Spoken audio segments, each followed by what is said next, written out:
All right, so what's going on, guys? This is Cooper Anderson. I'm about to go Instagram live with this, but I wanted to also record it the regular way because I'm trying to change it up a little, try different things, see how it's going. But this is this week's spreadsheet for the New Music Friday. So we're going to go through the numbers and whatnot, and I got a couple articles. So, anyway, now I'm going to go live.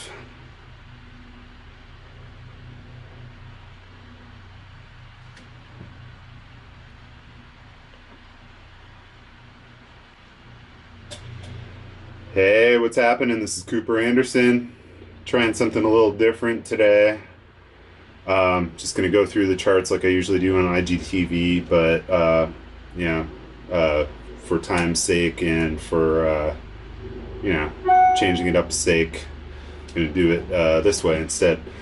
So anyway, first things first. Let me see how I flip this around here.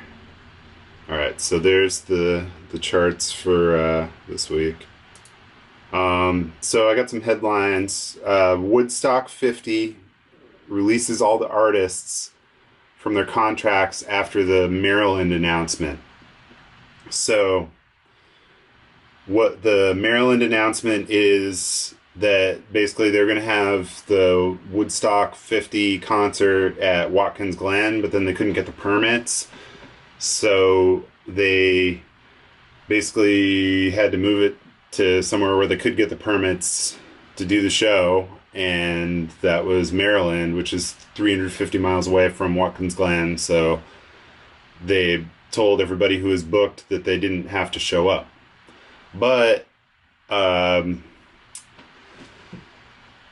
you know, I don't know. It was kind of a disaster waiting to happen because you look at Woodstock '99. I mean, how much different is it going to be? People were rioting over $4 waters back then. What are waters going to be this time? Like $8, $10, $12? Like, who knows? And festivals have changed a lot since Woodstock '99. That was 20 years ago. You know, before Instagram and smartphones and YouTube and all that. So anyway, that's kind of a shame. Some people had already pulled out of it, but it's not really that unexpected to me. Okay, so the other thing I have on the web is for the presentation about the New Music Friday. So I'm going to go back into that. Okay, so News Music Friday charts. We'll look at the top 10 here. So I count up the plays and then we see who's top 10. Let me zoom out a little bit. Okay, so we got Lil Nas X, another remix.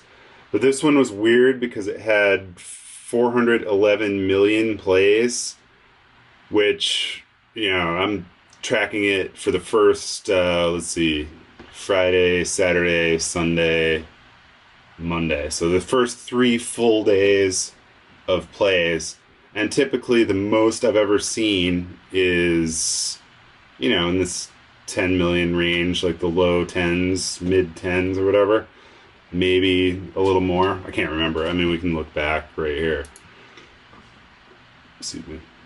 But anyway, so I think there's something skewed with the Spotify accounting for that particular release of this record, which has been released like 5 or 6 times on Spotify that I counted.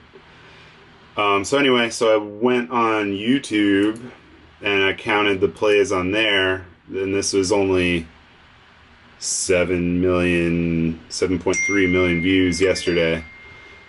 So that seems to make a little more sense for a re-released song. I mean, it's very popular, don't get me wrong, but 411 million is like that's not correct for this particular version. So anyway, number 2, which I guess would actually be number 1, would be Taylor Swift, T Swizzle. Number 3 was Ozuna, Anuel AA, Nicky Jam. Ozuna is crushing it right now. Takeaway the Chainsmokers with Millennium, two of my favorite artists. And we got Rick Ross and Drake, and then the two Chance the Rapper ones. So I noticed that on the Chance the Rapper, they didn't actually add him to the playlist right off the bat. That was that came like a couple days later or later on, yeah, the next day or something. I don't know. It's kind of strange. So that's another thing that I've noticed about how this playlist works, the New Music Friday playlist.